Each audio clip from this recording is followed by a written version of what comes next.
اس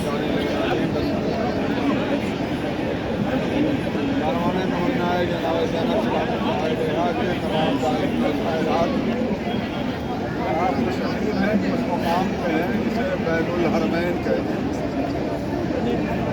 یہ دیکھیے آپ الحوائج کو سلام کرتے ہوئے آقا بابا یہ مقام اتنا ہی ہے یا فاصلہ اتنا ہی ہے جتنا صفا و مروہ کے درمیان۔ ایسا غور کرے کہ یہی وہ مقام ہے جہاں پہ جنگ ہو رہی تھی، کہیں پہ جناب قاسم کے لاش کے ٹکڑے، کہیں مولا عباس کا بہتا ہوا خون۔ باب الحوائج ہے، یہ مولا حسین ہے۔ ہم کہتے ہیں کہ باب الحوائج ہمارا آنا قبول فرمانا۔ بس دو چار جملے، اس لیے کہ آپ جانتے ہیں نا کہ جب کربلا کے جب مدینے سے یہ قافلہ چلا تھا تو کسی نے آگے کہا کہ ام البنین پیچھے پیچھے آ رہی ہے۔ جب ام البنین پیچھے پیچھے آ رہی ہے تو قافلہ روکا گیا۔ آقا عبداللہ الحسین نے کہا اما ام البنین کیوں پیچھے پیچھے آ رہی ہے؟ کہا تھوڑی دیر کے لیے میرے غازی کو میرے حوالے کر، میں لے کے جاؤں گی، لے کر واپس آ جاؤں۔ ام البنین غازی کو لے کر گئی، کہاں لے کر گئی؟ قبر رسول پر لے کے گئی۔ ایک ہاتھ ام البنین نے غازی کا اپنے ساتھ میں سر پہ رکھا، ایک قبر رسول پہ رکھا، کہا کہ غازی بتا ایک ہاتھ پہ رکھا قبر رسول پہ، ایک ہاتھ کہاں ہے؟ کہا ماں آپ کے سر پہ ہے کہ میرے سر کی قسم کا، قبر رسول کی قسم کا، تیرے ساتھ میں زینب کو بھیج رہی ہوں، تیرے ساتھ میرا ابا عبداللہ الحسین جا رہا ہے، عباس خیال رکھنا، شہزادی آزاد جا رہی ہے۔ وہی عباس جس کے سامنے جب یہی وہ تاریخ یہی ہے، ایک چھوٹا سا واقعہ سنے، قیامت ہے اگر غور کر لیا کتنی ڈھارس تھی۔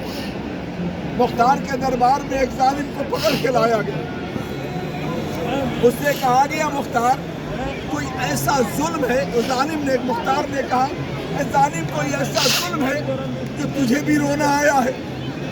تو وہ چلا کے رونے لگا۔ مختار مت پوچھ، میں نے اس میدان میں ایک مظلوم کو دیکھا ہے، میں نے اس میدان میں ایک مظلوم کو دیکھا ہے۔ مختار کو غشا پانی چھڑکا گیا۔ پھر مختار بتا کیسا مظلوم؟ کہا حسین اس مظلوم کا نام۔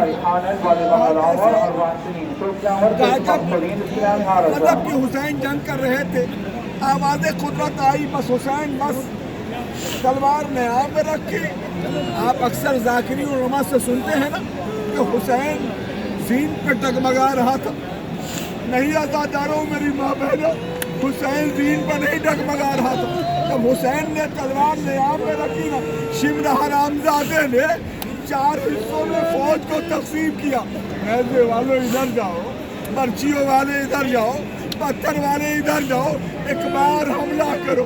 جب حسین کو نیزہ لگتا تھا نا، میرا حسین برچیوں کے جانب جاتا تھا، جب برچی لگتی تھی نا حسین پتھروں کے جانب جاتا تھا۔ جب نہ آواز دے رہا ہوا اماں آ کے دیکھو میرا حسین کتنا غریب ہو گیا۔ مختار کو پھر غشا گیا، مختار کو غشانا کھا جاتا، پھر پانی چھڑکا گیا۔ ارے تو نے کیا کیا؟ کہا کوئی حسین کو نیزہ مارا، حسین کو برچی مارا، میرے ہاتھ میں ایک بڑا پتھر تھا، میں بھی چاہتا تھا کہ حسین کو پتھر ماروں، لیکن حسین کے جسم پہ کوئی جگہ خالی نہیں تھی جہاں میں پتھر مارتا۔ کہیں نیزہ لگا ہوا تھا، کہیں پرچیاں لگی ہوئی تھی۔ اور کتنی ڈھارس تھی باب الحوائج سے ہمارے ابا عبداللہ الحسین کو تاریخ میں مختار کو بچا گیا، پھر پانی چھڑکا گیا۔ بتاؤ اس کے بعد کیا ہوا؟ کہا حسین کے جسم پہ کوئی جگہ خالی نہیں۔ مختار ایسا مظلوم میں نے نہیں دیکھا، وہ نیزہ مار رہا تھا حسین، کوئی برچھی مار رہا تھا، میرے ہاتھ میں ایک بڑا پتھر تھا، میرے پاس میں نے قریب گیا، ماروں تو کہاں ماروں، جس پہ کوئی جگہ خالی نہیں تھی۔ ہاں ایک جگہ خالی تھی، جن لبوں کو فاطمہ چوما کرتی تھی، جن لبوں کو حسین چوما کرتے تھے، میں نے پتھر کھینچا، حسین کے لبوں کو مارا، لبوں پہ لگنا تھا کہ خون جاری ہوا، حسین کے لب ہلنے لگے، میں نے سوچا حسین ہمارے حق میں بددعا کر رہا ہے، اے مختار بددعا نہیں کر رہا تھا بلکہ کہہ رہا تھا عباس میرا بھائی غریب ہو گیا، عباس آ کے کوئی نیزہ مارتا ہے، کوئی بلچی مارتا ہے، عباس